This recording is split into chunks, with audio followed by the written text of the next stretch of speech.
We're going now to present our second guest speaker. Our second guest speaker is Dr. Ghanim Alnajjar.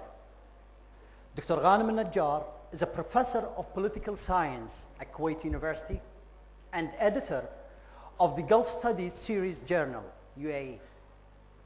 He was the director of the Center for Strategic and Future Studies at Kuwait University. Dr. Najjar was the chairman of the committee which produced the first annual report on human rights through Kuwaiti Parliament, and also the chairman of the committee that produced the first report on how to implement human rights in Kuwaiti schools. He was the UN independent expert on human rights in Somalia, appointed by the UN Secretary General, Kofi Annan. So let's welcome Dr. Ghanim Alnajjar.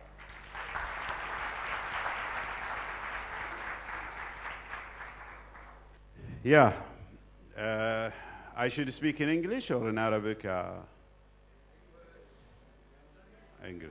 ما أدري. يلا, let me speak in English. Okay, I was just, I came as a blind person because Atidal, when she spoke to me, I didn't know what I'm coming for. So I came to speak without knowing whom I'm speaking to. Which is fine. It's like a blind date. So it doesn't harm anybody.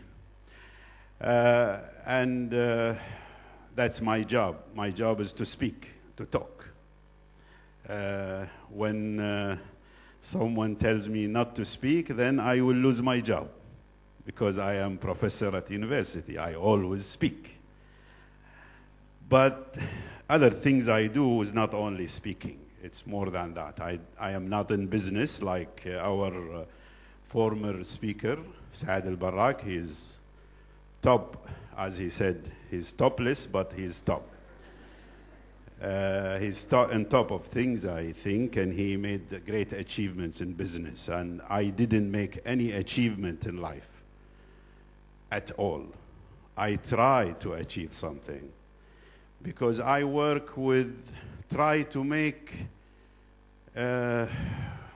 human rights more respected.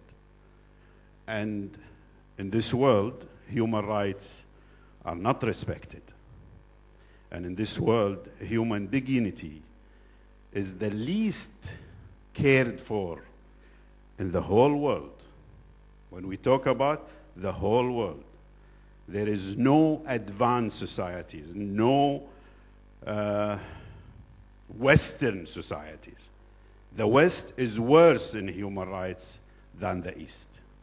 So we have to take these illusions out to understand where I'm coming from. I wanted to speak about an experience because Tidal told me that we have to talk about something we did. Well, we do a lot of things in life. We brush our teeth, we go to shopping, and we go to travel, so we do a lot of things. But something which I want to share with you is my experience from 2001 until 2008. Early in 2001, I received a letter from a gentleman who is no more in his position. His name was Kofi Annan. He was the former Secretary General of the United Nations, asking me whether I will accept to be his representative, so-called independent expert on human rights in Somalia. And probably you heard about Somalia. Definitely everybody hears about Somalia, and they hear about it that this is a totally lost country. It's a totally fractured country, and they know about it. It has a famine always, people hungry. You know, Somalia is #1 Arab country in livestock.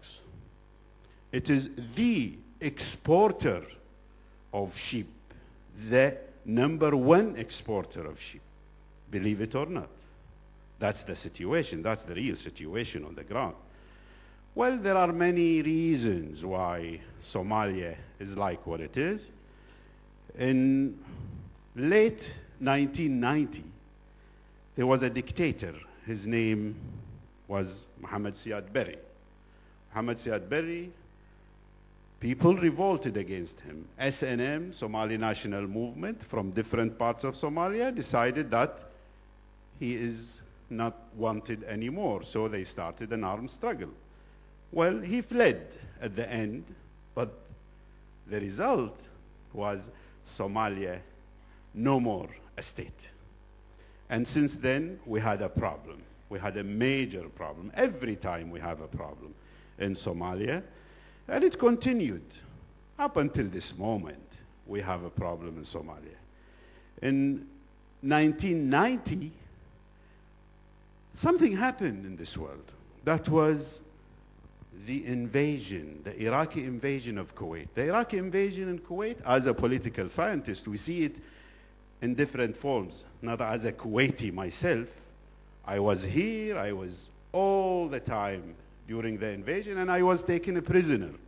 So I am well trained in human rights.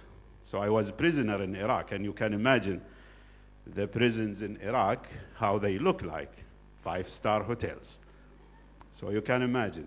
And that was a good experience for me. Not that I looked for it, but okay, I was there. That invasion was the time when the world was changing.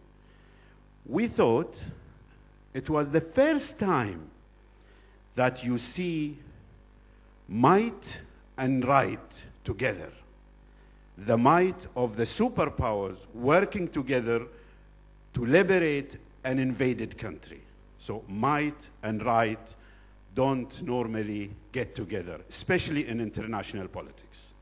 Because we have the Palestinian issue, it's been going on forever, and might is not doing the right thing.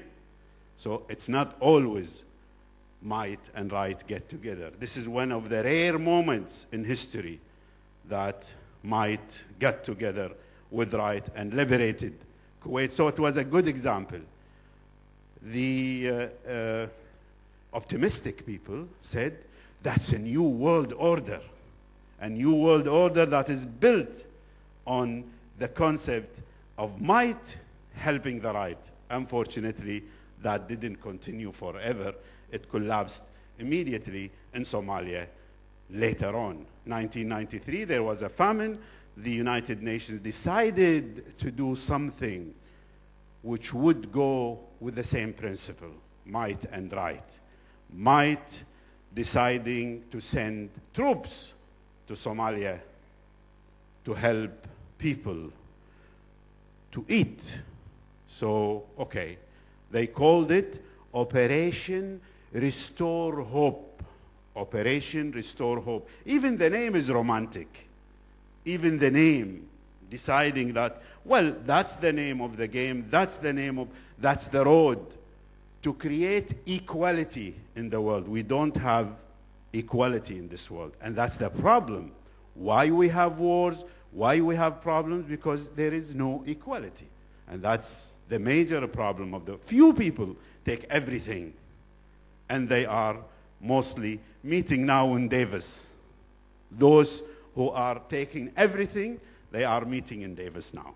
So this is the major issue we have, to understand. Unfortunately, might and right didn't continue for a long time, and it failed in Somalia in 1994.